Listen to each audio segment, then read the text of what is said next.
but it's halal is a problem. You cook the pot kufara and eat. Huh? I'm eating chat. Hadra, I'm still.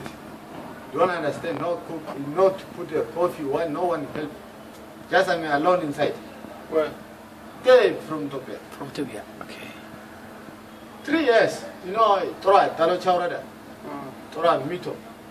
Yeah, I'm staying there. Torah. Torah always is. But why they said Ethiopia there's no gypsy and bread? Why is like that? And Ethiopia is big country. DJ, other things fine. That's like Yeah.